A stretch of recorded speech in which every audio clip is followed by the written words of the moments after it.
பாபாவின் இந்த இடத்துக்கு 2-3 தரம் வந்திருக்கிறோம் சேவைக்காக என்றதை விட மன்னார் பகுதியை பார்ப்பதற்காக வந்திருக்கிறோம். இந்த முறையும் திருக்கேதீச்சரம் கோயில் பல பேர் பார்க்கல.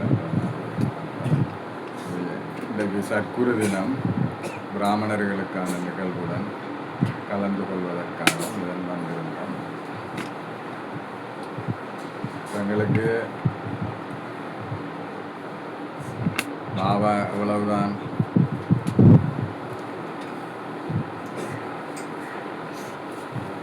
வழிமுறைகளை காட்டினாலும் நாங்கள் இவ்வளவு அந்த வழிமுறைகளை ஏற்றுக்கொள்வோமோ அந்த வழிமுறையில் தான் எங்களோட வாழ்க்கை வந்து மேன்மையாக அதைத்தான் நாங்கள் புரிஞ்சுவோம். பாபாட கோட்பாடுகள் கடைப்பிடிக்கிறது 2 விதம் இருக்குது. ஒன்று வேறு வழி இல்லாமல் கடைப்பிடிக்கிறது, இன்னும் ஒன்று இந்த கோட்பாடுகள் என்ற வாழ்க்கையை மேன்மையாக்கும், எனக்கு நன்மை பயக்கும் என்று சொல்லி அதை பெருமையாக நினைச்சு கடைப்பிடிக்கிறது.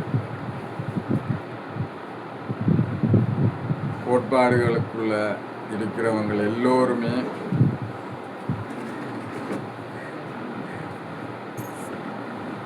கோட்பாடுகளுக்குள்ள இருக்கிற எல்லோருமே நன்மை அடைவாங்க. அந்த கோட்பாடுகளை எப்படி கடைப்பிடிக்கிறவன்றவங்க தான் நன்மை அடைவாங்க. ஆன்மீகத்துக்கான கோட்பாடுகள் கட்டாயத்தின் பேரில் நான் கடைப்பிடிக்க போனோம் என்றால் அது ஏற்கனவே உள்ள சுமையை விட சுமை அதிகமானதாக மாறிடும்.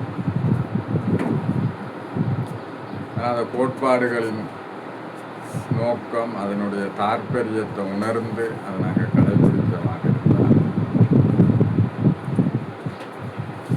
அது எங்களுக்கு வந்து என்ன செய்யணும் கேட்டால் அளவு கடந்த நன்மையை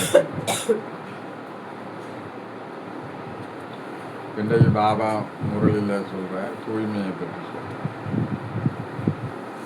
தூய்மைன்றது வந்து பெறுபேறுக்கான நிலை. இப்போ உண்மையில் தூய்மை என்பது என்னென்னு கேட்டால்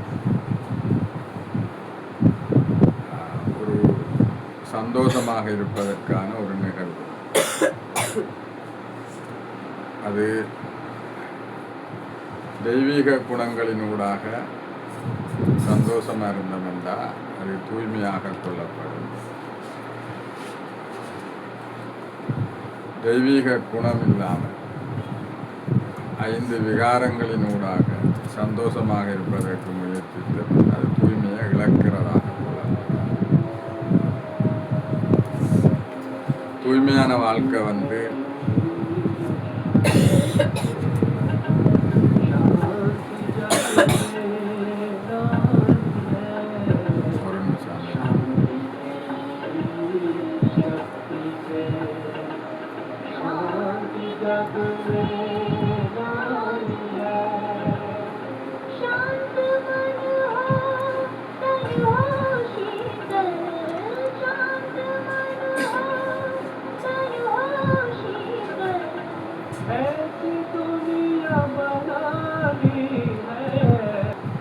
கல்யாணம் ஆகாமல் இருக்கிறார்கள்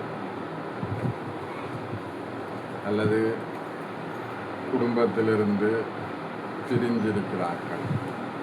இவங்கெல்லாம் தூய்மையாயித்தாங்கள் என்று ஏற்றுக்கொள்ளப்படலாம்.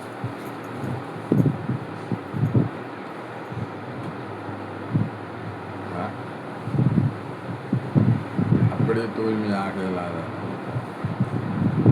தூய்மையாகிறதுன்றது ஒரு பெறுபேறுக்கான நிலை.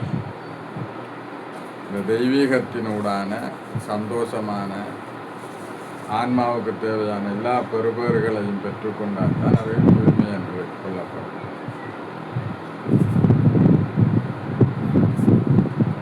அந்த பெறுபேறுகள்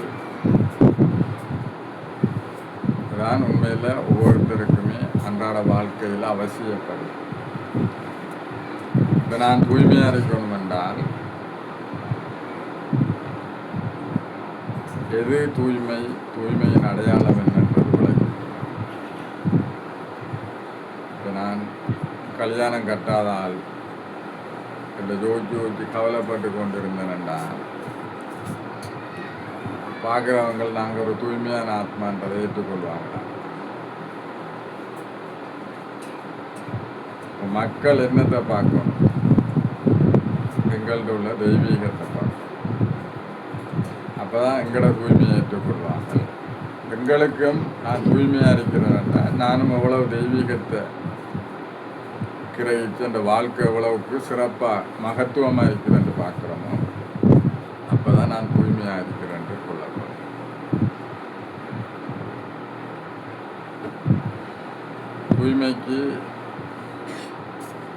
தூய்மையாக இருக்கணும் என்றால் நாளாந்த வாழ்க்கையில் எவ்வளவுக்கு நாங்கள் என்ன பாதுகாத்து கொள்றோன்றதில் தங்கி ஆத்மா எவ்வளவுக்கு துன்பத்தில் இருந்ததை பாதுகாக்குதோ அதை பொறுத்து அவங்களால தூய்மையான வாழ்க்கையை இலகுவாக முன்னெடுக்கக்கூடியதாக இருக்கும். துன்பத்திலிருந்து பாதுகாத்தால் தெய்வீக குணங்களை கிரகிக்கிறது ரொம்ப சுலபமாக இருக்கும்.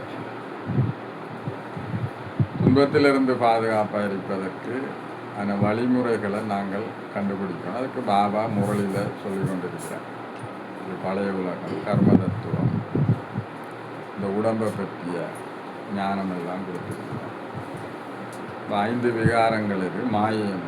இதெல்லாம் பற்றி அளவுக்கு அதிகமாக பாபாங்களுக்கு விளங்கப்படுத்தி கொண்டிருக்கிறார். இப்போ அதை பயன்படுத்தி நான் எவ்வளவுக்கு பாதுகாப்பாக இருப்பதற்கு முயற்சிக்கிறோமோ அதை பொறுத்து இந்த தெய்வீகத்தை நடைமுறை வாழ்க்கையில் அனுபவம் செய்வேன். அப்போ தான் நான் ஆத்மா தூய்மையானதாக கொள்ளப்படும். இப்போ நாங்கள் எவ்வளவுதான்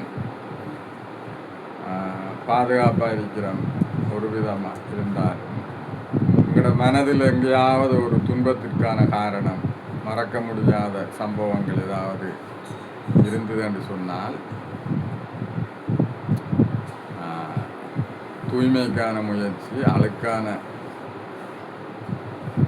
குடத்தில் அழுக்கான தண்ணி இருக்கிற பாத்திரத்தில் மீண்டும் தண்ணியை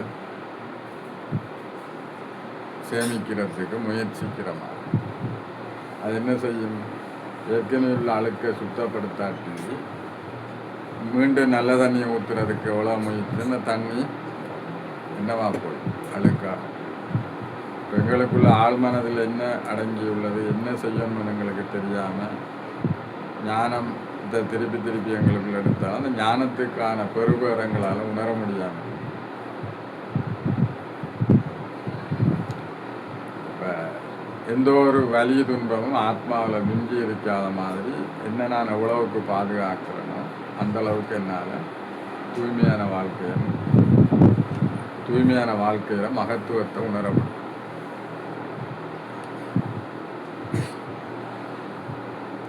முரளியில் பாபா தூய்மை தான் என்னென்று சொல்லப்படுது, சங்கமயுகத்தின் ஆஸ்தி என்று சொல்லப்படுது.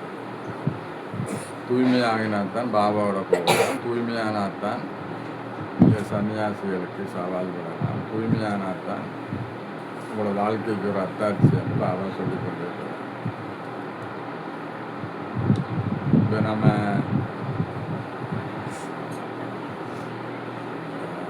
யோசிச்சு பாருங்க, ஒரு நாளையில் ஆத்மா எந்த விதமான துன்பத்தின் ஆதிக்கத்துக்குள்ளே போகாமல் எவ்வளவுக்கு பாதுகாப்பாக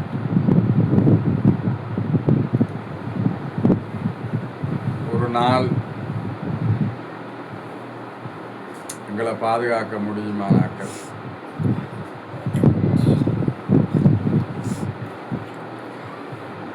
இப்போ நாளைய நாள் எடுங்க, இன்றைய நாள் கொஞ்சம் போயிட்டு தான். இப்போ நாளைய நாள் எந்தவித துன்பமுமே அனுபவம் செய்யாமல் நான் பாதுகாப்பாக இருப்பேன் என்று நினைக்கிறாங்க.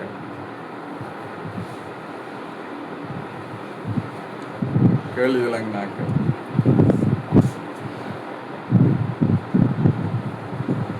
பாதுகாப்பாக இருக்கணுன்றாங்க.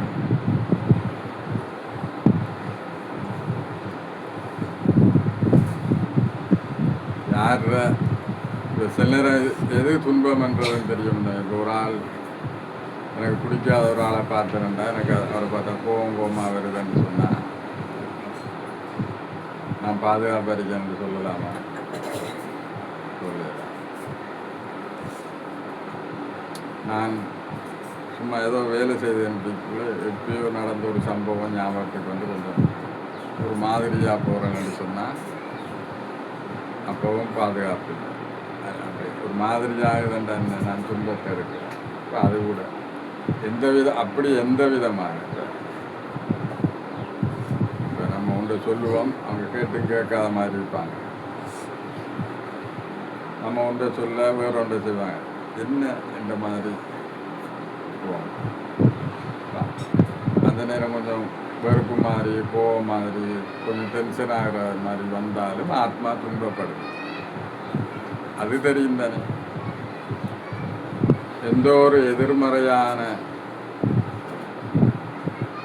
விடயங்களும் என்ன அணுகிற நேரம் ஆத்மா சந்தோஷத்தை இழக்குது. மற்றவங்களுக்கு துன்பத்தை கொடுக்கறதுக்கு முதல் நாங்கள் வந்து துன்பத்தை எடுத்துக்கொள்வோம்.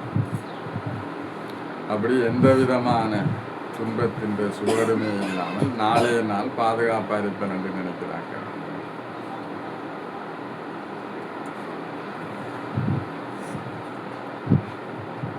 கேள்வி நல்லா வழங்கினாக்க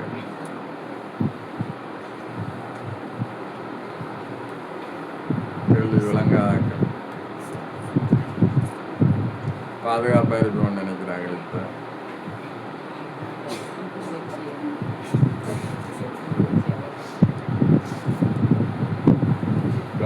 அந்த முயற்சி தான் தூய்மைக்கான முயற்சி.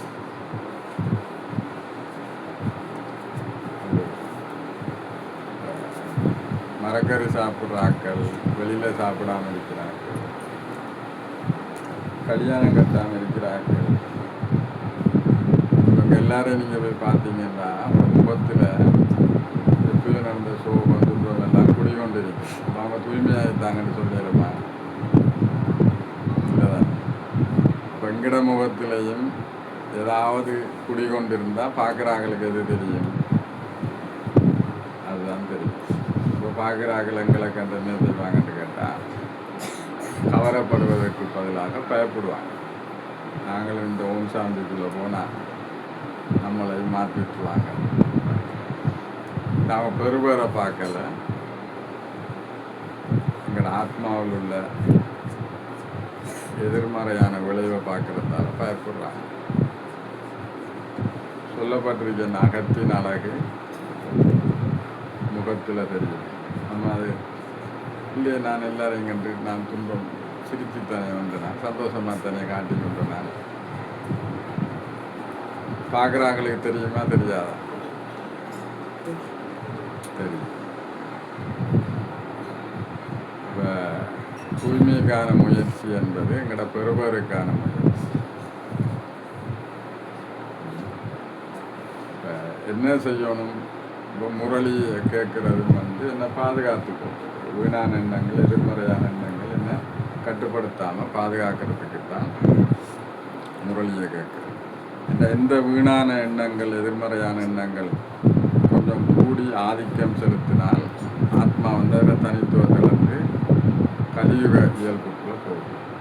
அது போகாமல் இருக்கிறதுக்கு சங்கமயுகம் இறை உணர்வும் இறை பெறுவரை உணர்வதற்கு முரளி வந்தங்களை பாதுகாத்துக்கொள்ளும். அது சரியான முறையில் கிரகித்து சரியான முறையில் நடைமுறைப்படுத்தப்படும்.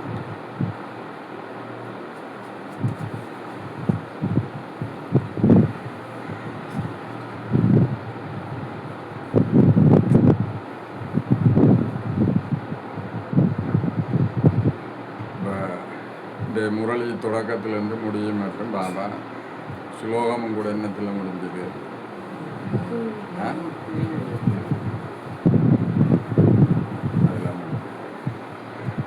உலக மக்களுக்கு வந்து அந்த தூய்மை என்ற சப்ஜெக்டை விட்டுட்டு மன மன அமைதிக்காக முயற்சி எடுக்கிறாங்க. அதால் இருக்கிற அமைதி இன்னமும் குறைஞ்சு கொண்டு போகும். நாங்கள் பாபா சொல்கிற அத்திவாரம் தூய்மைன்றதுக்கு முக்கியத்துவம் கொடுக்கறதால மன அமைதி அதிகரித்து கொண்டு போகும். முழுமையாக இல்லாட்டியும் அதிகரித்து கொண்டு போகும். சில நேரங்களுக்கு அது அளவு தெரியாட்டியும் அதிகரித்து கொண்டு போகும்.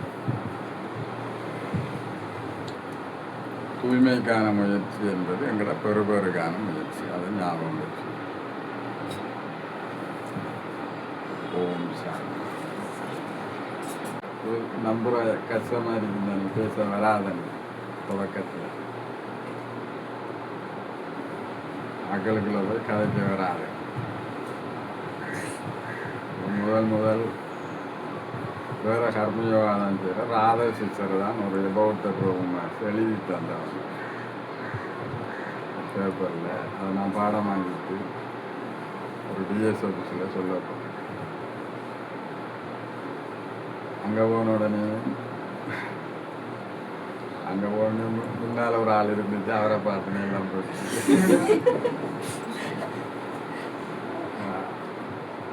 அதெல்லாம் உங்களுக்கு பாடமாகிட்டு போகணும். மறந்துட்டோம்னு சொன்னால் உங்களுக்கெல்லாம்